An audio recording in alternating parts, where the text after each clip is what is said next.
Well, with 15 days until Election Day and more than 14 million early votes already submitted, Donald Trump decided yesterday was the perfect day to highlight the peculiar biographical fact that he has never worked a day in his life.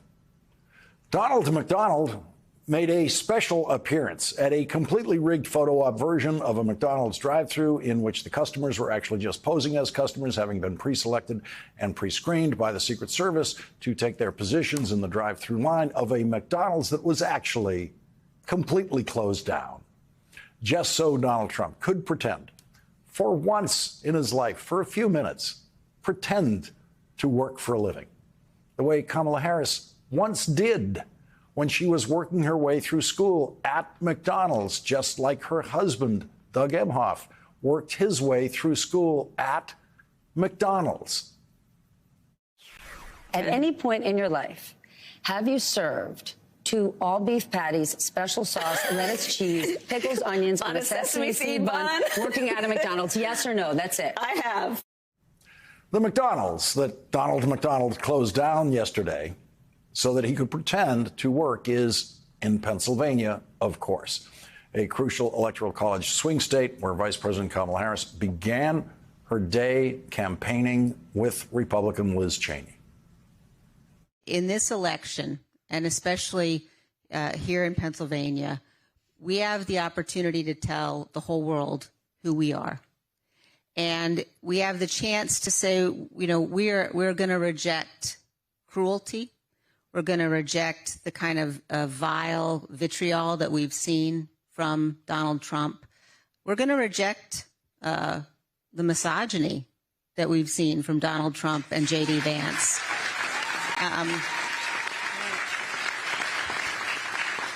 And we have the chance in this race to elect somebody who you know is going to defend the rule of law. You know Vice President Harris is going to defend our Constitution.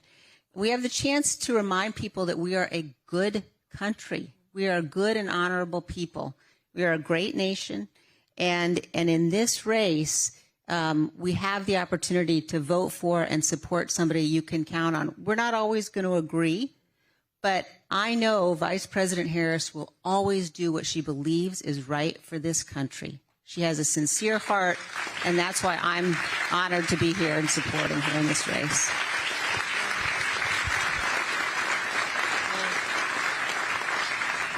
That discussion was moderated by our first guest tonight, Sarah Longwell. The latest Washington Post poll shows Kamala Harris at 49 in Pennsylvania to Donald Trump's 47. The same poll shows Kamala Harris at 49 in Michigan and Donald Trump at 47 there. In Wisconsin, the Washington Post poll shows Kamala Harris at 50 and Donald Trump at 47. Wisconsin was the final stop on the campaign trail for Kamala Harris and Liz Cheney tonight. And again, most recently, the report is that the former chairman of the Joint Chiefs of Staff, a decorated general, said of Donald Trump that he is fascist to the core. These are the people who know him best, people who worked with him. And so, yes, we can talk about that moment on stage of the music and all that, but I think it's very important that we acknowledge, and I've said publicly, Donald Trump is an unserious man. And the consequences of him ever being president of the United States again are brutally serious. America's safety and security depends upon America leading, and it depends upon allies. Yeah. And when you have someone who is erratic and chaotic and unstable, that puts all of us at risk. I tell people often, you know, I spend a lot of time working on national security issues, and when people that I know in the Republican Party tell me they might be considering voting for Trump from a national security perspective, I ask them, go look at his national security policies. Please go look at them, because what he's proposing in terms of withdrawing from NATO, welcoming Vladimir Putin to attack our NATO allies, praising, he praises Kim Jong-un, the leader of North Korea, and President Xi of China, and Putin of Russia. And if you listen to him, he doesn't just praise those people generally. He praises them for their cruelty, for their tyranny. That's not who we are as a nation. It's not who we are. And the world needs us to be better, and our own security and our own freedom requires that we have a president who understands America has to lead, and that our strength comes both from our greatness and also from our goodness. And that's Vice President Harris. The Committee for a Responsible Federal Budget released a report today saying that Donald Trump's tax proposals and budget proposals would leave Social Security facing insolvency in just 6 years. Vice President Harris responded to that news in Michigan. The other issue that has come up recently has been the issue of what we are seeing again about Donald Trump just being frankly hostile to the whole notion and importance of Social Security. There are many seniors in our country that Social Security is their only form of income. And now an independent agency has reviewed Donald Trump's theory about Social Security and his policies, and has indicated that his policy would actually render the Social Security fund empty, essentially, in 6 years. Again, if you look at it from minimum wage to Social Security, Donald Trump clearly does not understand the needs of working people.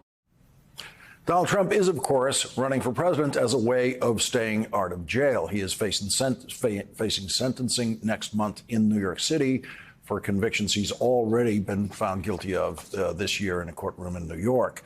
A panel of former Trump voters in Nevada, moderated by our first guest tonight, seems to have figured out what the Trump campaign is all about. I think he's running for himself to keep himself out of jail. He's a convicted felon. I don't trust him. I don't believe he respects the Constitution. And he will come in and he will change as much as he can. And I worry we'll become a dictatorship in the United States. She snagged that dictatorship word from me right before I was going to use it. And, you know, I wouldn't be surprised if he tries to pass a thing where he can stay president for the rest of his life. Donald Trump has spent more time publicly discussing his penis and the penises of other men he admires than any other presidential candidate in history. The total amount of time every other presidential candidate in history has spent on either one of those subjects is 0. The first time he ran for president, Donald Trump repeatedly referred to, in his vocabulary challenged way, his penis, after Marco Rubio said this. He's always calling me Little Marco. And I'll admit, the guy, he's taller than me. He's like 6'2", which is why I don't understand why his hands are the size of someone who's 5'2". Have you seen his hands? They're like this. And you know what they say about men with small hands? You can't trust them. I have to say this. He hit my hands. Nobody has ever hit my hands. I've never heard of this one. Look at those hands. Are they small hands? And he referred to my hands. If they're small, something else must be small. I guarantee you there's no problem. I guarantee it. Yesterday, Donald Trump talked about one of the most famous golfers who ever lived, who Donald Trump said adoringly was all man. Arnold Palmer was all man, and I say that in all due respect to women, and I love women. But this is a guy that was all man. This man was strong and tough, and I refuse to say it, but when he took showers with the other pros, they came out of there, they said, oh my God. That's unbelievable. I had to say it. We have women that are highly sophisticated here, but they used to look at Arnold as a bad, but he was really something special. Arnold was something special. He means it. He had to say it. He had to talk about Arnold Palmer's penis. Arnold Palmer died 6 weeks before the 2016 presidential election. His daughter, Peg, said, quote, he was appalled by Trump's lack of civility and what he began to see as Trump's lack of character.